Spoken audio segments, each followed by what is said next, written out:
Welcome into the latest episode of the 5 Reasons Podcast. I'm Ethan Skolnick here, as always, with Chris Whittingham. Now that you found us, make sure that you hit the subscribe or follow button on your favorite podcast provider. That way you get all of our old episodes as well as all of our new episodes as soon as they post. Also, check out the other 12 podcasts in our network. That includes 3 yards per carry.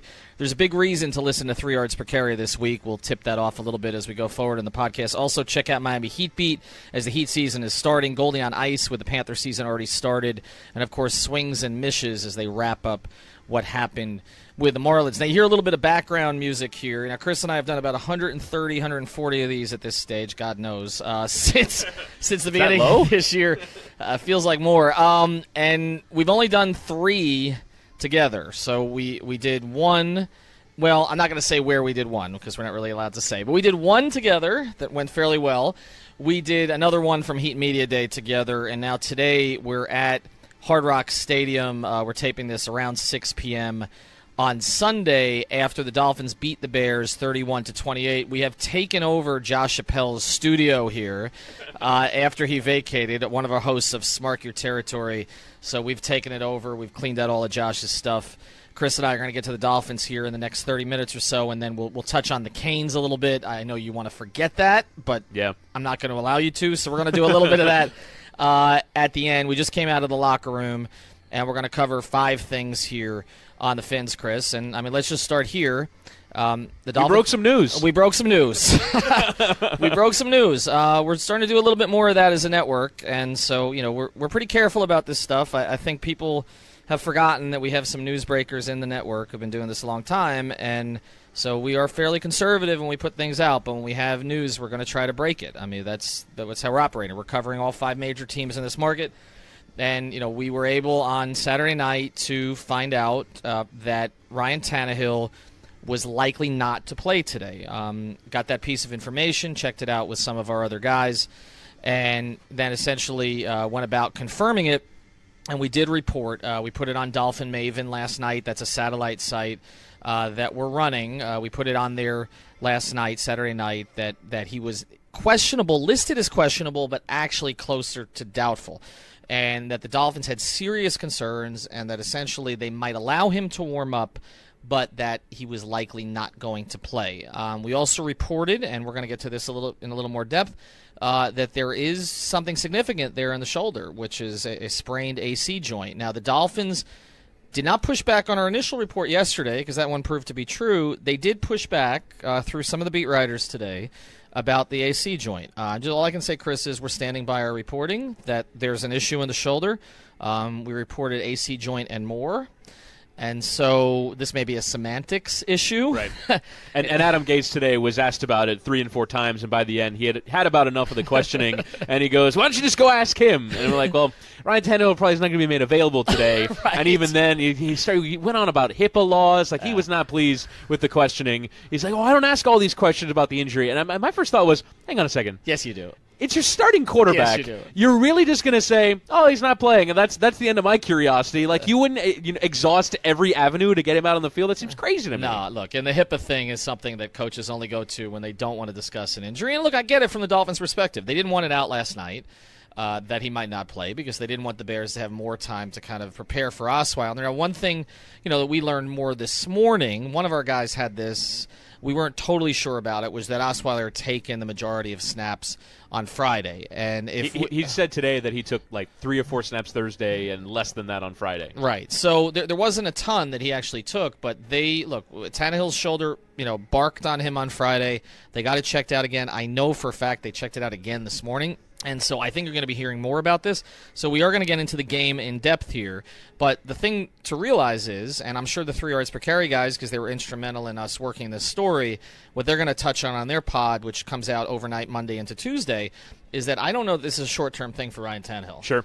And especially now that you're 4-2, if there was any question about him playing next week, I think it tilts more to him not playing, and I do think it could be longer than that based on the information that we have. So, Chris, let's focus on the game, and then we'll get back into this in a second. But Brock Osweiler did play today, And I think Dolphin fans were freaked out about that when the report came out this morning. Absolutely, yeah. Right? I was on the air, and we were texting, and I was kind of waiting to see when official confirmation might come in, and then you guys said that he was going to warm up and see what was going to happen. Now, Osweiler said after the game that he received a text before he arrived at the stadium. So I imagine after that early morning warm up, it was pretty clear he wasn't going to play, and Osweiler gets informed that he's going to start. But we were basically like, we're on the air. It was me and Crowder, and we're going, what's the way that the Dolphins win today? Like, I had it as 13-10 with defense. Right. Like, the expectations for me were so low coming in because you've seen Brock Osweiler at every stop, and you can't assume, like, I'm normally the most aggressive thinking, go for it on fourth down, go and score touchdowns. The Dolphins had the ball with like a minute to play. I'm like, if they punt here, it wouldn't be the worst thing. Right. Like, all of a sudden you turned into Dave Wannstedt. Right, I turned into Dave Wannstedt because I was so fearful of Brock Osweiler ruining the game. But fair play to him, he did not ruin the game, No. and I would dare say it was instrumental in winning it. Like, as much as Albert Wilson can, it takes those long throws, but he didn't make giant mistakes once he got past that interception at the start of the second half, but was making plays, was helping the Dolphins move the ball downfield. They had 500 yards of offense today. They did. Like you can't do that unless your quarterback makes some plays. And fair play to him. I thought he was fantastic. Well, the first drive of the game, again, punt. So now we've gone and we've documented this. Last 9 games for Adam Gase's team, no matter who the quarterback is, they have 8 punts and 1 fumble. So that didn't start well, but the second drive was good. I thought the issue with him early in the game was they were operating in a very limited box. If you look at it, the receivers he was targeting, Amendola had 11 targets today, okay? They targeted O'Leary a lot, okay? Yeah. And it was odd to me, too, that O'Leary comes in off the street and you're targeting him more than Gesicki. Parker had, 1 target the whole game, Yeah, right? it was and it was the interception, yeah. which tends to happen to Devontae Parker Right. a lot for some reason. Go fight for the ball. Underthrown ball. Yeah, that one was tough. He didn't fight for it, again, rarely does, but it was underthrown. That would have been tough That's for him like to the break sentence on Devontae Parker's Dolphins tombstone is, well, it wasn't the greatest thrown ball, but Parker could have done more. But yeah, I think at this point what you've seen, and we're going to touch more in part 2 here on Albert Wilson, but what you've seen is, let's put the Devontae Parker assignment, experiment to the side, and let's focus on Wilson and Grant. I was pleased that when he came back against the Raiders, he got 75% of the snaps.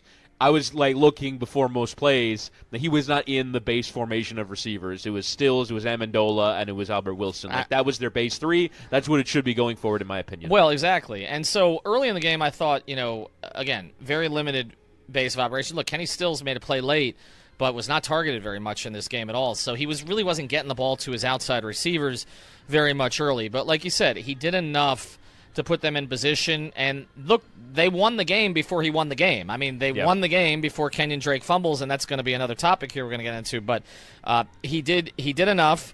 The biggest stat in this game, and I'm going to put it with Osweiler, although they really deserve their own separate category, and I didn't understand why Laramie Tunsil didn't want to speak to the media today, because if there's any day to speak to the media, this was the day. Take your victory lap after negating Khalil Mack. 0 sacks. It's incredible. Not just Mack, the entire team, 0 sacks. You're talking about an offensive line that has 2 pieces that we've had serious concerns about at left guard and center. Tunsil coming back off a concussion.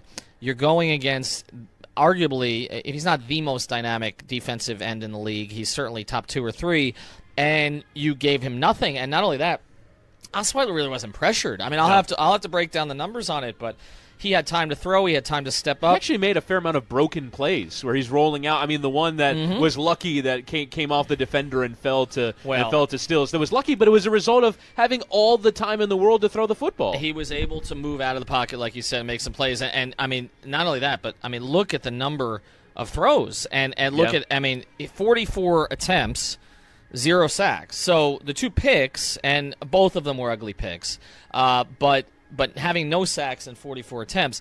And so I know what's next. We're going to get into this, is people are going to say, and it's already happening on Twitter, the people who don't like Ryan Tannehill are going to say, okay, they're not even going to say Brock Osweiler's good. They're going to say Brock Osweiler's not good.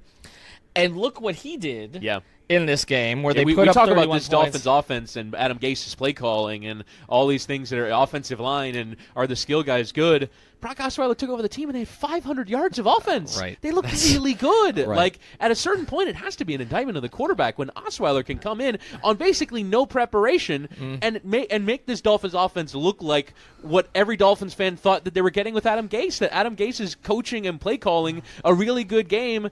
And it comes with Ryan Tannehill not in there. Like, that's the thing that has to frustrate Dolphins fans. And I've given this stat before, but since 2002, backup quarterbacks for the Dolphins have been 16-32 coming into today, and Matt Moore was 7-6. So they don't. When Matt Moore has not been the fill-in starter, the Dolphins don't win games when their starting quarterback doesn't play, and they did today. And like you said, they rolled up a ton of offense. So we're just going to have to get used to this. I think Brock Osweiler is going to be not the long-term quarterback, obviously, not even the quarterback who's going to keep his job when Tannehill is healthy. But if Tannehill's injury is not especially serious, and we're talking about 2 weeks, 3 weeks, if it's an AC joint, okay, as we're hearing, it could be 6 weeks, okay? Yep. And so if that's the case, then they're going to have to roll with Osweiler. And he did enough today to make you feel like he can keep you in a game. Keep you in a game and keep the season intact, right? Because I just kind of go into today thinking they're going to lose at home to this Bears team. Khalil Mack is going to rip his arm off. I saw Cameron Wolfe of ESPN tweeted that the last time Osweiler went up against Khalil Mack, it was in Denver, and he was sacked 5 times by Khalil Mack when he was with the Oakland Raiders on that day. And you just thought that Brock Osweiler was going to be bad and was going to throw interceptions and be unable to move the Dolphins down the field. Next thing you know, he's got 500 yards of offense. And it was basically the feeling that I think I certainly entered the season with Jay Cutler, right? Where, okay, Jay Cutler is not great, but he's good enough to where your season hasn't totally gone down just the toilet and it's over, right? I thought that Jay Cutler could at least give a reasonable level of performance to keep the season alive. He didn't. Right. It didn't go 3-13, but I thought that Brock Osweiler, like if he started the rest of the year, that the Dolphins were heading towards 4-12, and you can't leave this game thinking that. Like, they might not be good, they might not make the playoffs, they might go 8-8, which is the purgatory that the Dolphins fans will live in forever. But you can't say that it's going to totally go to hell with him at quarterback. The one thing we have to consider a little bit, and I don't know that this is as big a deal here because it's not a real different style of quarterback, but again, Tannehill was not put on the injury report until Friday, okay, in any significant way. I mean, and questionable to Tom Brady's thrown on the injury report is questionable all the time, and nobody takes it seriously, right? It's just a hedging position. And they got rid of probable, so you are either questionable or you are playing, yeah. Right. So he was put on there as questionable, and then again, our report didn't drop until Saturday at 9:30, 10 o'clock. And, judging by the fact that a lot of the mainstream media didn't give us credit today, sorry, I had to throw that in, ESPN. But basically, I don't know that many people even saw it. Like, I don't even know that it got to the Bears last night. Right, like exactly, it might not have gotten to the Bears until today when Schefter and Darlington and others tweeted it. So, that probably helped them in that regard, that we're not as big as we're going to be yet. So anyway, it's and it kind of reminds me of when Matt Moore used to come in last year. He would have that initial surge. I remember in the Jets game here last year where he came in for an injured Jay Cutler, has a great game, and then they go on the road to Baltimore and lose by 40. Well, that's the other thing to consider. And that's the concern, here. Well, right? the other thing to consider is Adam Gase's teams don't play well on the road. Right. They do play well at home. Sure. And he has, and CK has given this stat a million times here, on his pod, but they average more than 28 points a game with Ryan Tannehill and Adam Gase at home. So today they scored 28. What they scored? 28 in regulation, right? Yep. So they scored what they typically score during a regular game at home. They just had a different quarterback doing it. So again, I think that a lot of fans will look at that and say, well, I guess the starting quarterback is not that necessary. And they're home with the Lions next week, so it's another opportunity here in this building. But yeah, I think Osweiler going forward, you at least feel a reasonable degree of confidence that it's not totally gone, that the season's not gone. And if Ryan Tannehill can come back with even a degree of health, maybe you can carry on. And Tannehill, maybe what we saw the last 2 weeks was a result of him being injured and not a result of him totally regressing and being bad. I wonder, though. I mean, if you look at, again, you guys should check it out on Dolphin Maven because we documented CK Parrott, Chris Kaufman's tweets on this. The anecdotal evidence on this is staggering. The anecdotal evidence is pretty clear that ever since he got hit in that Raider game, and he came up grimacing with his shoulder, that he has not been able to make the throws that he was making before, and I just wonder if that's something that's going to come back the whole season. We'll see. I mean, it may not. We'll get back to today's episode here in a second. I want to tell you first about one of our great sponsors, BetDSI.com. You've got to go there and use the promo code Reason101. You get your deposit matched up to $2,500 the first time that you deposit. You can either take our advice or not. In my case, you might not want to do that, considering that I'm not having the best run, but at least I still got that bonus from when I made the initial deposits. That gives you a little bit of a cushion. Chris, other than going against the intel of 5 Reasons Sports and picking the Bears today, picking the Dolphins today. I got that wrong. Against picking the Dolphins, what else are you doing over there? Yeah, I'm betting everything. I'm having such a great time over at BetDSI.com, doing the live betting, bet some baseball playoffs, bet some NFL and college football, bet some soccer with the Nations League and Internationals going on this weekend. Having a great time over at BetDSI.com. There's just, it's everything. You go to the live section, it's like there's esports going on that you can gamble on around the world. It's absolutely crazy the amount of things you can wager on over at BetDSI.com. Use the promo code Reason101 when you're there. All right, let's move to part 2 here. I mentioned this a little bit earlier, but Albert Wilson right now is their best offensive player. Yeah. And Rashad Jones is their best player again today. Fourth down. Are we sure it's not Frank Gore, by the way, on offense? We'll get to Frank Gore, but Albert Wilson. Yeah. And I'm going to give you some numbers here on Albert Wilson because the Jarvis Landry thing is officially dead. All right, it's gone. All right.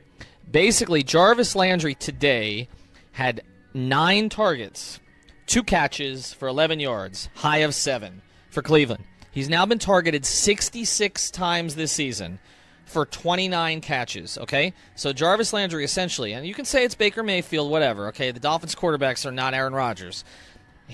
They're basically completing about 43% of their passes when they target him.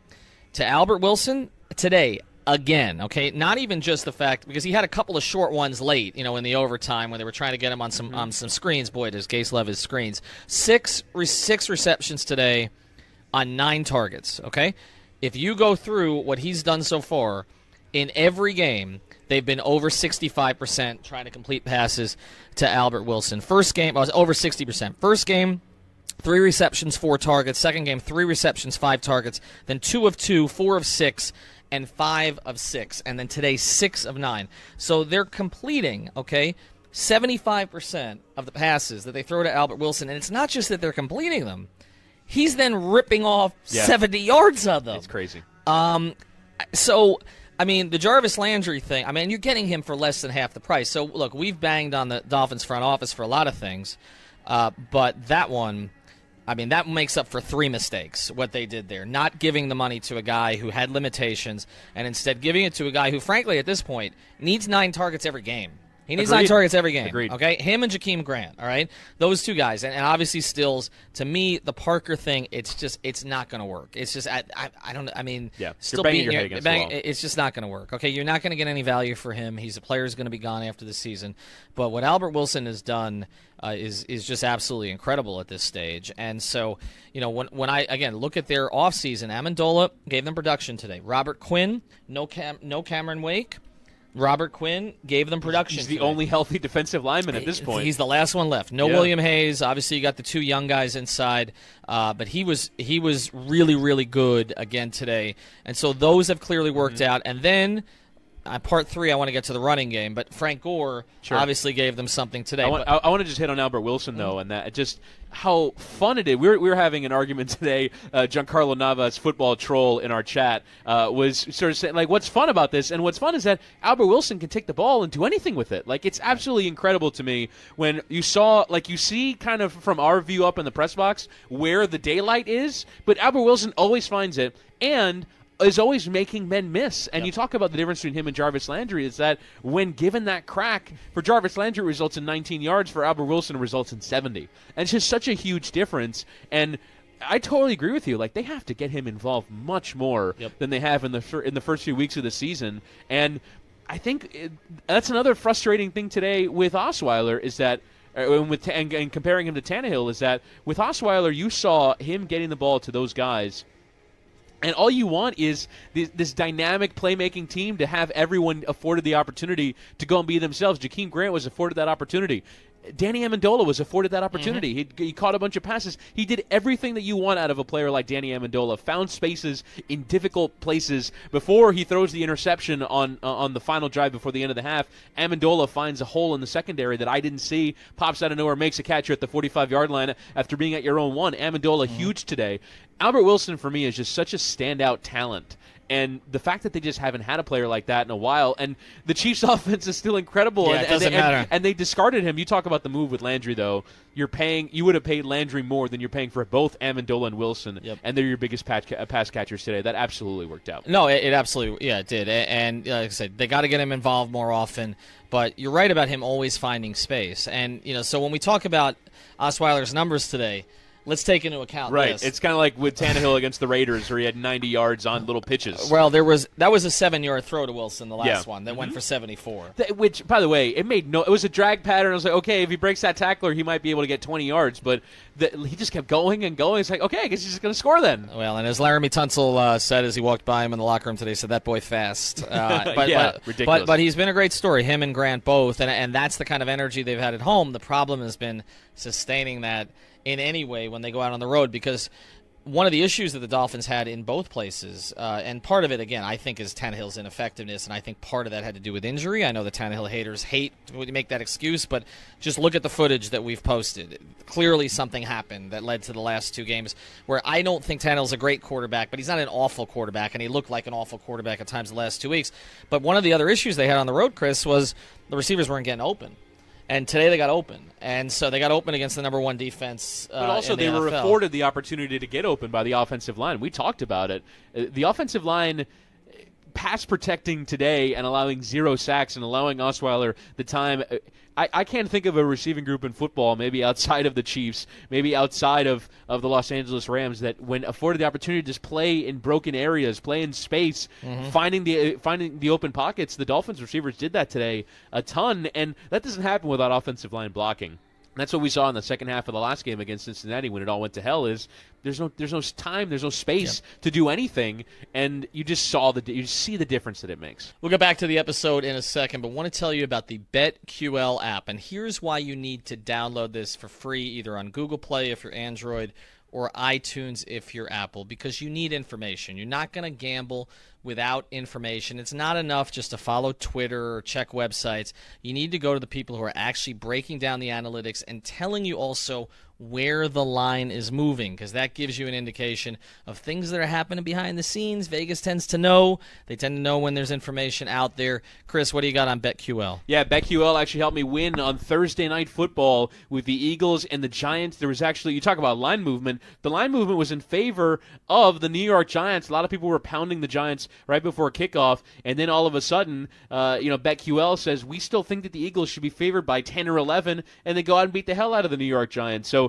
BetQL helping me win money this weekend, and they can help you win money as well. Get all that information, line movement, betting trends, and also their thinking, where they think that the lines should be. Check it out, the BetQL app on Twitter, at BetQL app, but go to the Apple App Store, go to Google Play, and download the BetQL app today. All right, let's get on to part 3 here, and I mentioned I was going to talk about the running backs a little bit. And some of this is still strange to me, Chris. I know you talked about it last week, about how, okay, Frank Gore has proven to be more reliable. That's why they're going to him.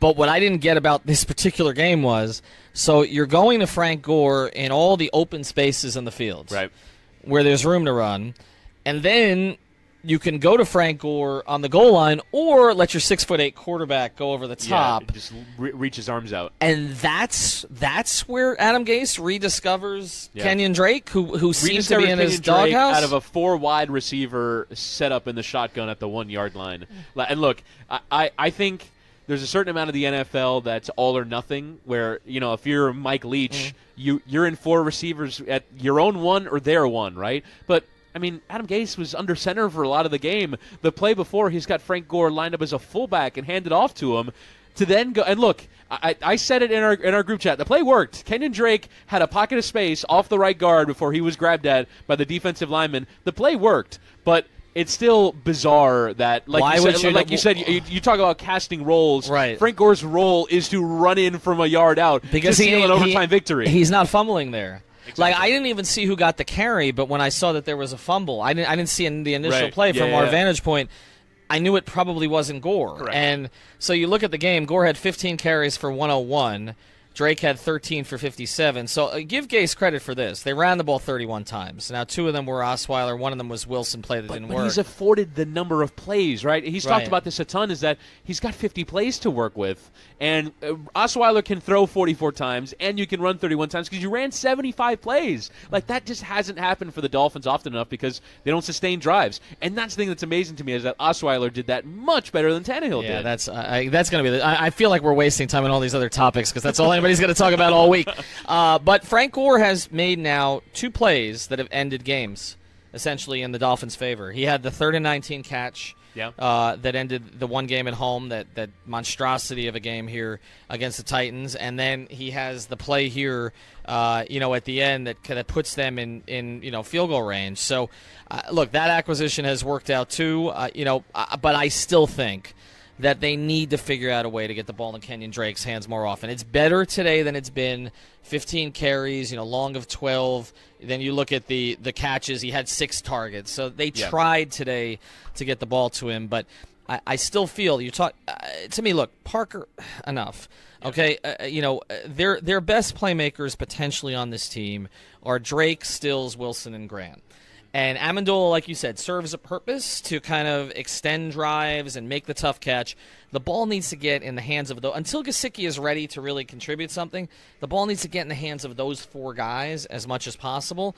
And today, even, again, scoring 31, took you overtime, Stills, not really a factor except the 135-yard catch. Which wasn't intended for him. Which was not intended for him, which was a terrible throw. Yes. Into double coverage. It was probably a bad decision. A bad decision when 2 receivers were in the same spot, which should not have happened. So that was the definition of a broken play, bad pass, good luck. Yes, 100%. So that worked out for them. But as far as Stills goes, I still want to see him be a more consistent target. Made a big play on the 2-point conversion here. That was huge. But I understand what you're saying, right, with Drake, that, and I was rating him as not just the best Dolphins offensive player, but the best Dolphins player after preseason and after what we saw at the end of last year. But I saw a play today, and I really love coming to football games in person because you just sort of see things and the way they develop, and you kind of get a greater sense for things. There was a play in the second half that Kenyon Drake takes a handoff, and there's a huge hole between the left tackle and the left guard, and it's right there. Kenyon Drake is sitting in front of it, and he didn't, like Frank Gore, if he gets that hole, is plowing through it, is putting his helmet through the helmet of the linebacker, and is getting 8 yards. Kenyon Drake, he's stutter stepping, he's moving around, they got 2 yards. And I'm sitting up in the press box, I'm going, that right there is why Frank Gore plays more than Kenyon Drake does. And while Frank Gore got his longest carry in like 4 years today, the 32-yarder that set the Dolphins up at the 7-yard line, it's more about being in 2nd and 6. And I think Adam Gase really values being in 2nd and 6, and I can understand why, given the kind of no-margin offense that the Dolphins run, where you got to get to 2nd and 6 and then 3rd and 2, and then you get a first down, then you get a 2nd and 6 and 3rd and 2, and you get a first down. Like, I can understand the desire to not want to have Kenyon Drake kind of dancing around. And I will say, you saw signs of it in the game that when Kenyon Drake got into the game, he's like, oh, if I'm losing my job to Frank Gore, I better start running like Frank Gore. And he was hitting some holes, but there was still the odd occasion. And I've heard Adam Gase say it without taking a personal shot at him, but it was like, whenever football coaches criticize players, they always say we. And it'll be like, we miss some holes. We miss some running lanes. And he's clearly talking about Kenyon Drake. Right. I mean, that's not like taking 4 yards when they're there. That's like when Giancarlo Navas of Miami Heat beat has a bad take, and I say we had a bad take today. But it's always actually about Johnny. We'll see if he gets this far enough. He's not listening to this podcast. He hates football. But you look, I understand that perspective on it. I still am saying I really like what Frank Gore provides. I like that you can close with him. They don't have that many dynamic playmakers. Agreed. That this decision that Kenyon Drake is not going to get 20, 25 touches. He got close today. But to me, I think they need to adjust that. All right, let's get to part 4 here, which is the defense. And a couple things stand out here. First, I mentioned it. We don't need to dwell on it. Rashad Jones is their best player. He's playing with a torn labrum. It doesn't seem to matter. He still makes a play that no other safety makes. Xavier Howard, I thought also, for the most part, was excellent today. Had a big tackle. Where the holes are starting to show up now, they missed Bobby McCain big time. Yes. And they miss Bobby McCain big time in part because we've talked about the great acquisition of Albert Wilson, but it appears they've missed on another draft pick. Taylor Tankersley. Sorry. Martin's reliever? Cordray Tankersley. Sorry, I corrected myself immediately. He can't get on the field consistently, and so they have to go with McTire, who was not really supposed to be part of the plans before this training camp. I remember him in training camp last year, and and people were saying, "Oh, he might make the team." And I was with Channing Crowder in the press box for a preseason game last year, and he's like, "No, he's too small." He's too small, and saw it today. And you saw it today, and he didn't get beat for physicality. He got beat because Taylor Gabriel is really freaking fast. Right. And but Torrey McTire just got beat today because he just didn't have enough. He's a fifth corner. Right. Okay. He's a fifth corner special who should be doing that in special 10 teams. snaps a game. But he can't be a starter, and you have Tankersley too, who they ended up shuffling into the game later for him. But by then the damage was kind of done. So you're talking about another third-round pick who's not developing, and you add that to, again, second-round pick Jordan Phillips is in Buffalo. You're getting nothing out of Devontae Parker. Charles Harris not up today, right? And in a situation where you needed another pass rusher. You needed bodies. They lost Jonathan Woodard in the game, and he was that playing was well big for you. too. He was playing well as a pickup for them after a guy that they got rid of and brought back. So some of these holes are starting to show up because they haven't addressed certain things. Now, on the good side, I thought the defensive tackles played pretty well today.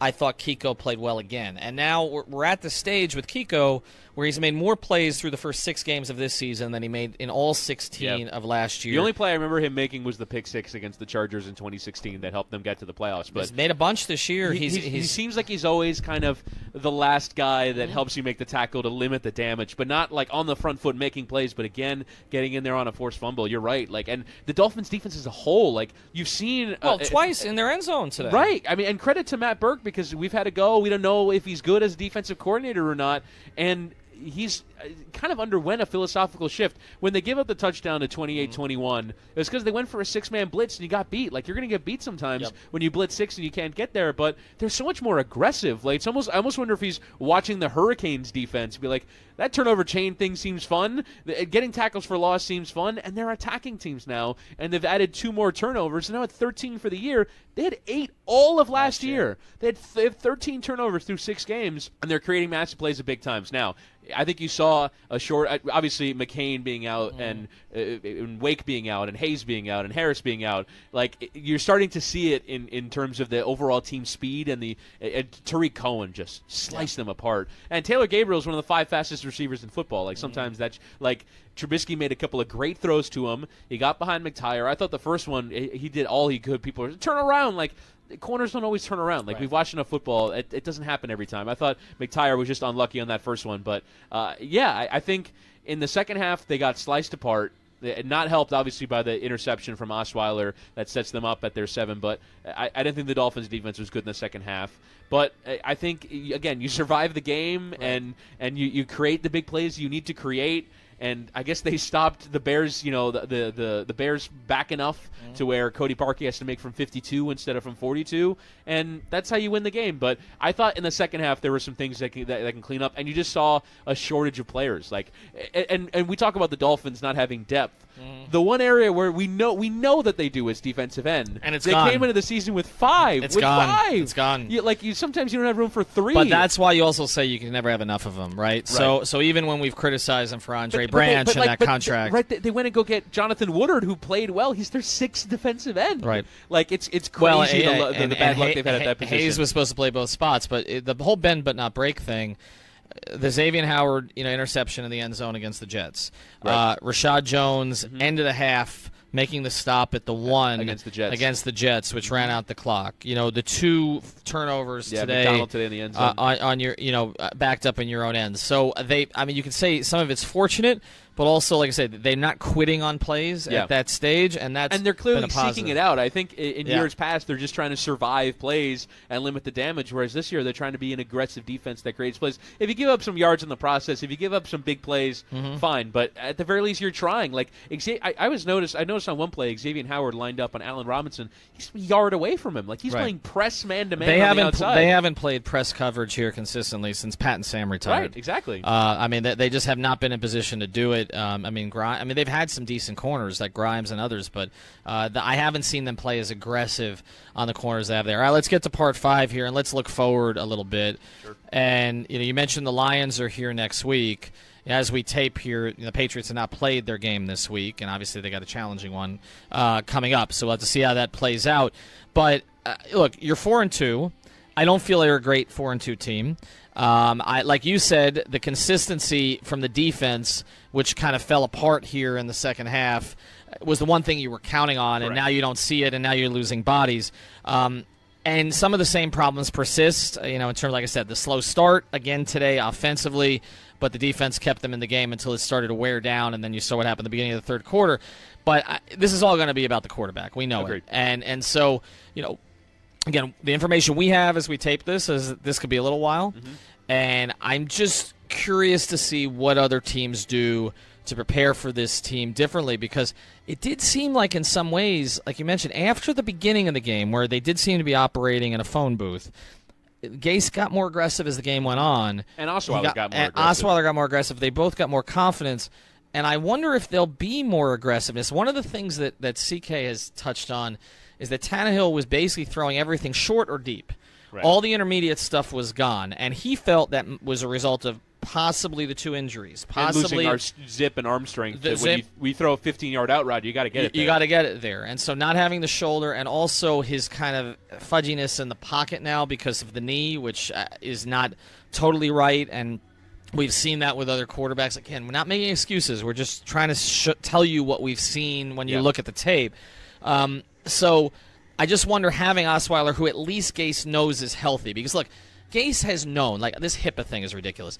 Gase has known for weeks whether his guy is right or not. Correct. Whatever your criticisms of Adam Gase are, and whether he's gotten the most out of this offense or not, he spends a lot of time around quarterbacks.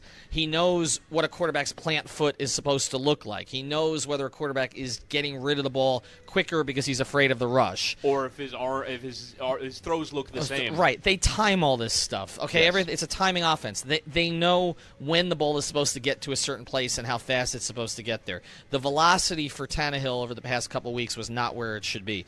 So I wonder if Gase, just having a guy who he may know is not great and maybe not as good as Tannehill overall, but at least he knows he's healthy. Mm-hmm. The only time that anyone ever thought anything of Brock Osweiler was when he was in Denver with Gase, with Gase and helped the Broncos. Houston thought too much, right? Right, Right, exactly. They thought too much. Elway wasn't fooled, and so Dolphin fans shouldn't be fooled here. Look, it's a good story. It was a really compelling game. I was glad we were here for it, and that was a fun locker room. But let's mention one thing here.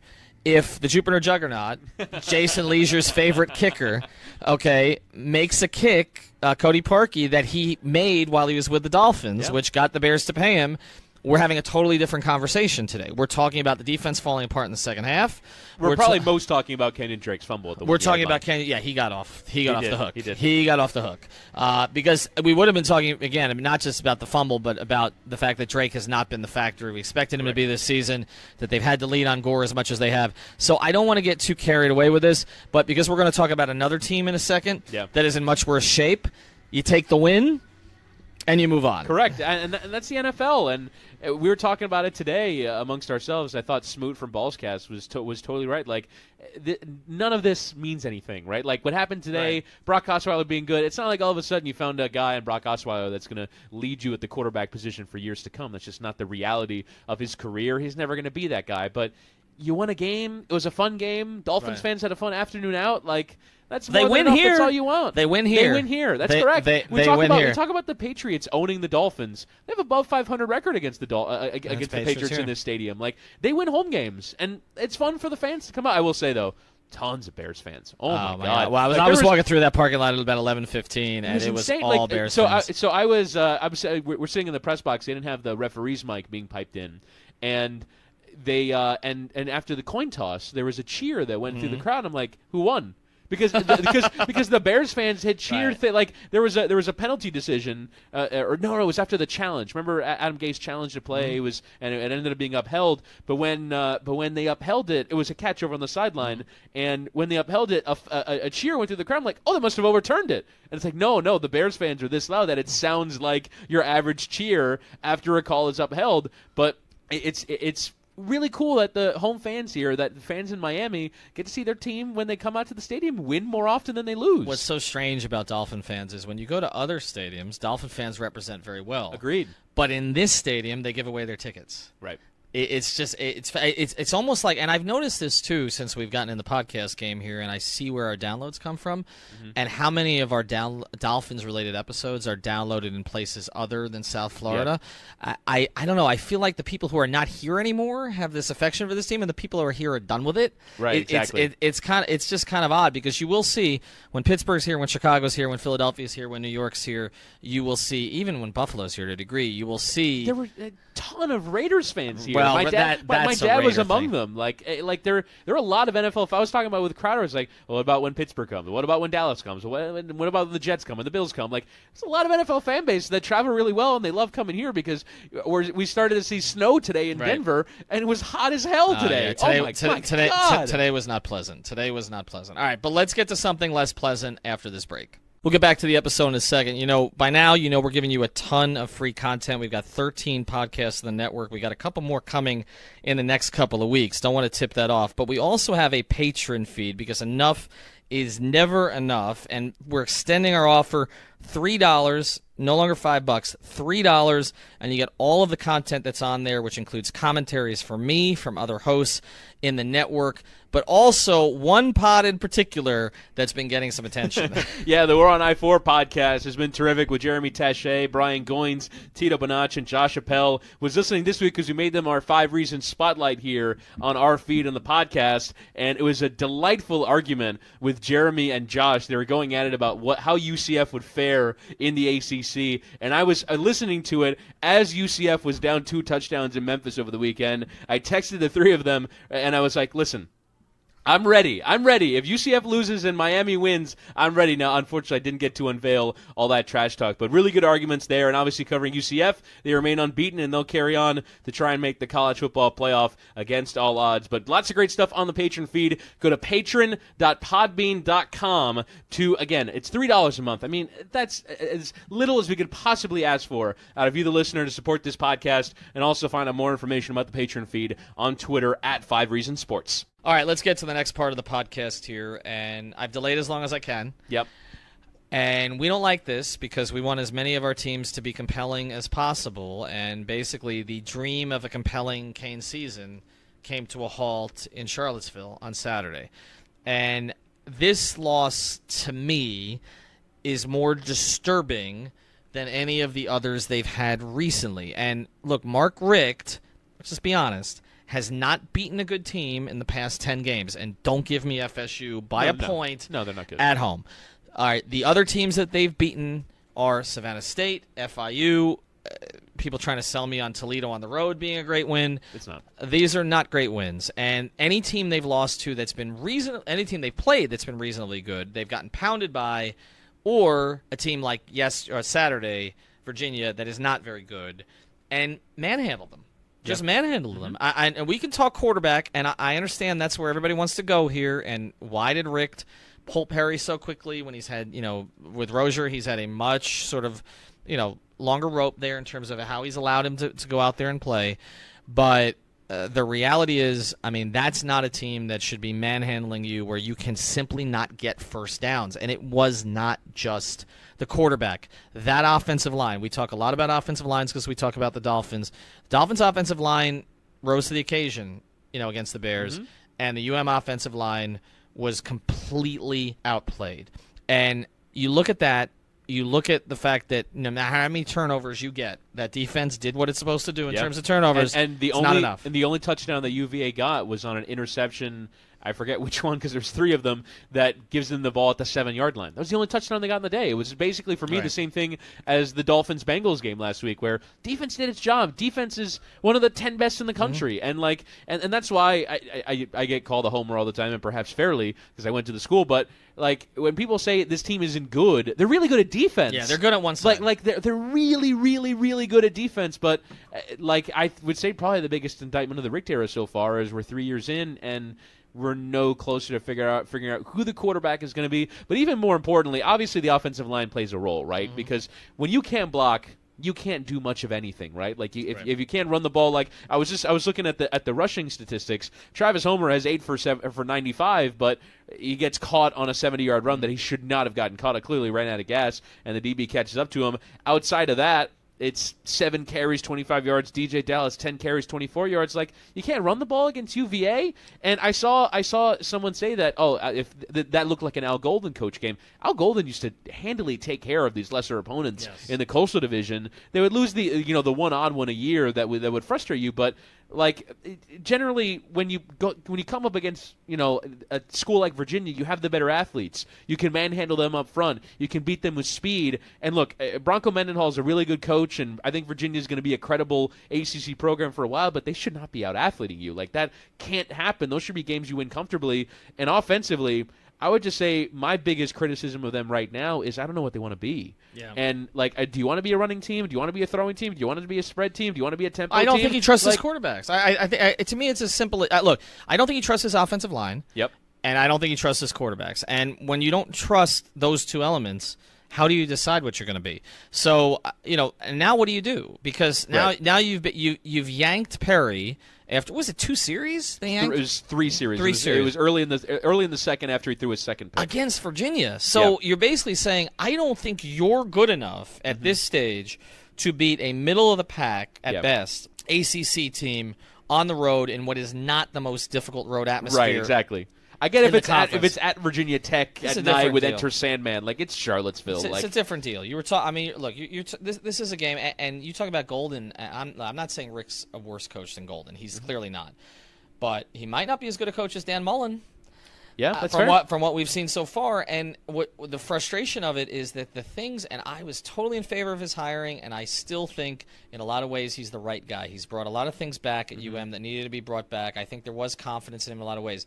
But the things that were talked about at Georgia, you're starting to see a little bit now. And I always said I'm okay with it because, he always lost big games, but he got you to big games. Correct. And the games meant something. So it was enough for me.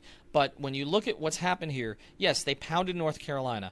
But last year, even during that run of 10-0, there were a lot of wins they had to pull out of their ass in the last Georgia couple Tech, minutes Florida of the game. State. Right. I mean, the Pitt and Syracuse games, right? I mean, Pitt didn't. They didn't pull it out. Yeah, Pitt you lost. They lost, but the Syracuse game, and I just think we're at the stage here where you have to ask some serious questions. We've talked about play calling with Adam Gase. Okay. Agreed. I'm right there with you. I mean, Mark Richt's a lot of people are calling them for them to bring in Ken Dorsey as the offensive coordinator. Well, that wouldn't be. If you heard Ken Dorsey on the Five Rings Canes pod, you might do it. You know who else you could bring in? We've added Brad Kaya as an analyst on Five Rings Canes. He broke down the whole UMFSU game. We don't want to lose him on the network, but if he wants that over there, that might help. But something is amiss with him as a play caller. Agreed. It's just not working. He's too conservative. There's a lack of trust. And there's a lack of identity.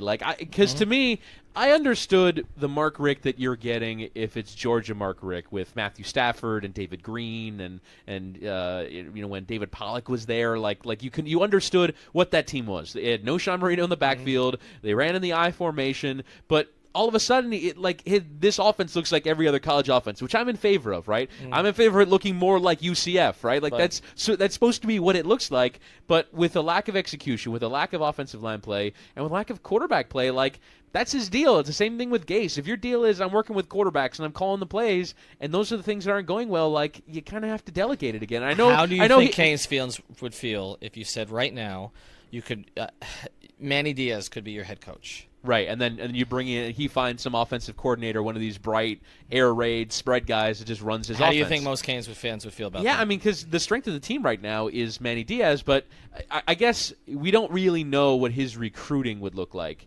And I know that Mark Richt is recruiting really well, and that they're continuing to replenish that talent base. He is recruiting well, but yes, on the defense. But on the offense, now they caught a terrible break with Amon Richards. Yeah, and he caught a terrible break because he was supposed to be their number one offensive playmaker. They caught a terrible break last year with Walton getting hurt as early as he did because Travis Homer was not supposed to be the next back, right? And he emerged as it. We don't really know what Linyard is, at this point. But clearly he got some top talent at tight end. He got top talent at running back. But we're not seeing it because Correct. if the offensive line is bad, the play calling is bad, and the quarterbacks are bad, getting the ball to the skill position guys to have them make a play is not going to be effective anyway. And so I do think at this stage you got to ask. Look, I'm not saying that Mark Richt should be fired, but I think some things need to change. Like that. Yep. The first thing I would do is the play calling needs to be moved to someone else.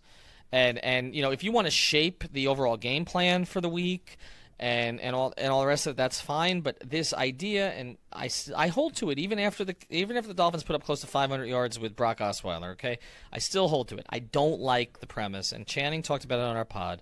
I don't like the premise of the coach being the play caller in the same way, and we're having Stan Van Gundy on our pod this week, and we're going to talk to him about this because he tried this in Detroit in the same way that I don't like the NBA coach also being the NBA team president. Because it's a job for two people. It's not a job for one person. It's Correct. a ridiculous amount of work, and you're homogenizing it. And I get it, right, because Mark Richt probably want to get back to his roots. He called offense really well at Florida State. He called offense at the beginning at Georgia really well, but maybe he called offense at Florida State when he had somebody at the top of the program who was maybe not coaching as much as he used to, but was still a figurehead of the program. And look, you don't want to say that the game passed him by, but his last offensive coordinator hire was Brian Schottenheimer, right? Like what he's doing with this offense is new to him too. Mm-hmm. Like having a quarterback that stands in the shotgun and the snap count is clapping. And, we're going to run all this zone read and all, like, that's new to him. Right. It's not just new to this program, it's new to him. And to me, the only way that you can salvage it is if you I wonder what they do at quarterback now, because I kind of think that the Rozier substitution was kind of for me what the Sheriff's substitution was last year, which basically just last ditch, we're going to try this and see if it works, right? And if it works, then we've saved our season, and if it doesn't, then we'll go back to the drawing board. But now that Rozier didn't save the season and you've lost and you don't have a chance to win the Coastal and then go and play Clemson, what do you do now? Do you go back to Perry and see if these last 6 games he figures it out? Or do you say, I'm out on Perry because I don't like the way he practices and I don't like the way he plays, and go to Jaron Williams, who's the other young option that came in this recruiting class? Or do you close the season, God forbid, with Rozier, or you're just wasting your time? I don't know if the answer avails itself to Mark Richt at the quarterback position. Well, I think he blew the whole thing with this change in this game because I think he made it impossible to believe in Perry the rest of the way. Because the next game is a really tough game away to BC, and again, it's BC, but the Right. Friday night game every year, they get up for it. It's an ESPN No, game. I've covered games there. That Yeah. can be a really challenging atmosphere, and now you've basically told Perry he's not good enough and he's not the next guy. That's what unless you go to him again and stick with him through all his faults. I don't trust it at this point. And then it's when do you go to Williams? So I think they messed the whole thing up. And it's unfortunate because as we close here, it's unfortunate because you want football season to be compelling here as long as it can be. And it is just stunning to me that somehow this Dolphin team, which I just still don't think is great. I thought they started 4-2 last year. Like you're well within your right to poke holes in it. I mean, I picked them over 6.5. But of course at BetDSI I also took the Bears today, but I have the Canes over 9.5, so that's hanging by a thread. That's not happening. But if you were to say right now, look, the Dolphin season is alive, and in a lot of ways the Canes season is not, and I would not have anticipated that at this stage. And we said right now, what's the hope for the South Florida sports fan? And we said Canes football and the Panthers. Oh, don't start. And the Panthers are 1 point from 6 to start the season. They scored like a total of 6 goals. Yeah, I know. I know. It's I know. And Luongo's hurt, and we'll get to that in another podcast. All right, we're gonna and who knows with Jimmy Butler. So exactly. We're going to talk to Stan Van Gundy this week. We've also got our big NBA preview coming out on Tuesday. Talk to 6 different writers about the 5 most compelling teams in the NBA and the Heat. We're going to talk to Nikias. We're going to talk to Nikias Duncan about the Heat, but also Jackie McMullen on the Celtics, Bruce Arthur on the Raptors, and 3 others. So that should be fun. We'll talk to you soon.